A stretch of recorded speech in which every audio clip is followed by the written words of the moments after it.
जय महाराष्ट्र मित्रांनो, हे बघा आम्ही आलेलो आहे नवी मुंबई एअरपोर्ट, जे की उलव्याला आहे आणि पनवेल, बेलापूर, खारघर ह्याच्यापासून खूप जवळ आहे.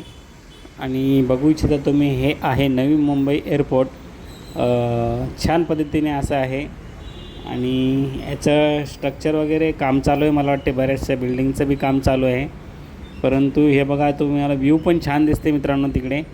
आणि हे नवी मुंबई एअरपोर्ट, जे की आता याच्यात सध्या नामांकनांसाठी जो चालू आहे, जे दिबा पाटील साहेब यांचं नाव देण्यासाठी जे आपले बांधव आहेत, आगरी बांधव आहे, यांचं आंदोलन वगैरे झालेलं आहे याच विमानतळासाठी. हेच आहे ते जे नवी मुंबई विमानतळ आपण इंटरनॅशनल विमानतळ बोलतो. आणि यालाच दिबा पाटील साहेबांचं नाव देण्यासाठी संघर्ष चालू आहे. आणि हे तुम्ही बघू इच्छिता समोर आहे, हे आहे बेलापूर. उलवे, बेलापूर, नेरूळ, पनवेल याच्यामध्ये आहे. आणि हे खरंच डोंबिवलीकर असो, कल्याण डोंबिवलीवाल्यांसाठी, ठाणेवाल्यांसाठी, ह्या आजूबाजू शहरासाठी खूप चांगले झालेलं आहे. आणि उत्तम म्हणजे खूप जवळ पण आहे मित्रांनो. परंतु येणाऱ्या काळात ट्रॉफिक नक्कीच वाढेल या रोडवरती. आणि बघू जिथं लेफ्ट साईडला इकडं बघा फ्लाईट उभी आहे, विमान उभं आहे या साईडला, तुम्हाला कदाचित दिसणार नाही. आणि हा आहे आउटसाईड, म्हणजे बाहेर जाणारा रोड. हा इथून सरळ बाहेर झाला, हा सरळ रोड निघते जैनपेठी रोडला टच होते. आणि तो युटर्न जर मारला तुम्ही लेफ्ट साईडनं गेले तर हा पनवेल साईडला जाते. आणि बघू इच्छिता तुम्ही डाव्या साईडला माझ्या तिथे विमान उभे आहे. आणि हा रोड सरळ गेल्याच्यानंतर तुम्हाला जो जैनपेठी बेलापूर रोड आहे या रोडला टच होते. ॲक्च्युली तिथे एक फ्लायओव्हर आहे, त्या फ्लायओव्हर घेऊन जर आपण यू मारला लेफ्ट साईडचा तर हा सरळ बेलापूरला जाते. आणि डायरेक्ट लेफ्ट मारला तर उरण, जैनपेठी आणि पनवेल या दिशेने जाते. रोड तर सध्या खूप छान आहे आणि जास्ती काय रहदारी नाही आहे रोडवरती, पूर्णपणे चालू झालेलं नाही कदाचित. आणि इथे प्लाझा वगैरे लावला, टोल प्लाझा. आता हा कसला आहे का माहीत नाही, फास्टॅग वगैरे कटते का, पण मला तरी नव्हतं लागलं आहे त्यावेळेस. आणि आता सध्या तरी काही गर्दी वगैरे काही नाही आहे. आणि डिपार्चरवरती पण नाही. खालच्या साईडला मित्रांनो इथं पार्किंग वगैरे दिलेली आहे, खूप मोठी पार्किंग आहे, बस वगैरे पार्किंग दिलेली आहे. आणि हे बघा तुम्ही, हा आहे टोल प्लाझा.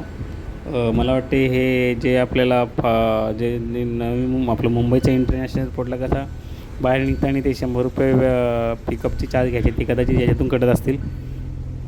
आणि डिपार्चर आणि अरायवल डिपार्चर हे सेम दिलेले आहे, परंतु पार्किंग पण खूप मोठी दिलेली आहे. आणि पार्किंग तिथेच नव्हे तर आतल्या साईडला दिलेली आहे.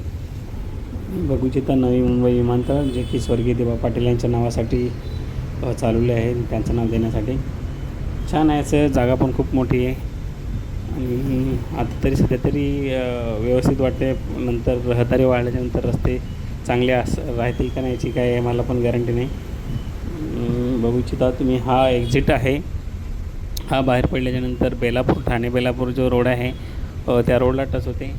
आणि बघू इच्छिता तुम्ही, आता तो ब्रिज येते समोरचा, त्या ब्रिजवरती चढल्याच्यानंतर तुम्ही बेलापूरला जाऊ शकता. आणि बेलापूर, वाशी, ठाणे हा रोड आहे तो मुंबईसाठी.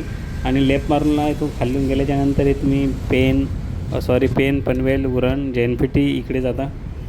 आणि हा जर जो टर्न आहे लेफ्ट साईडला तो खाली उतरण्यासाठी आहे. सरळ तुम्ही अगोदरचा लेफ्ट मारून जर गेला तर तुम्ही अटल सेतूवरून डायरेक्ट CST वटाळा जाऊ शकता. आणि छान कनेक्टिव्हिटी दिलेली आहे. फक्त आता इथे लूटमारी करू नये, जशी मुंबई एअरपोर्ट इंटरनॅशनल एअरपोर्टला अगोदर केलेली आहे. हा बघा तुम्ही इथून बघा, हा लेफ्ट मारल्याच्यानंतर आपण बाहेर पडतो जैनपेठी, उरण आणि अटल सेतू रोडवरती. सध्या तरी ठीक आहे, काही गर्दी नसल्यामुळे तुम्हाला वाढत असेल, परंतु येणाऱ्या काळात खूप गर्दी वाढेलच. आणि माझी एकच विनंती राहील की ज्या पद्धतीने मुंबई इंटरनॅशनल एअरपोर्टला आपल्या लूटच केलेली आहे, बरेच कारणावास्तव ती थांबली पाहिजे, इथे तरी होऊ नये. टॅक्सी असो, कुठल्या बऱ्याच गोष्टी असतात त्याच्यामध्ये. आणि वातावरण पण खूप छान आहे सध्या तरी, आणि सगळं मोकळं वाटते. येणाऱ्या काळात तिथे तुम्हाला एवढं मोकळं दिसणार नाही. आजूबाजूला नुसते बिल्डिंगी दिसतील. हे जे तुम्हाला एक ग्रीनरी दिसते ती ग्रीनरी पण दिसणार नाही. तर चला, हा व्हिडिओ शेअर करा. जय महाराज.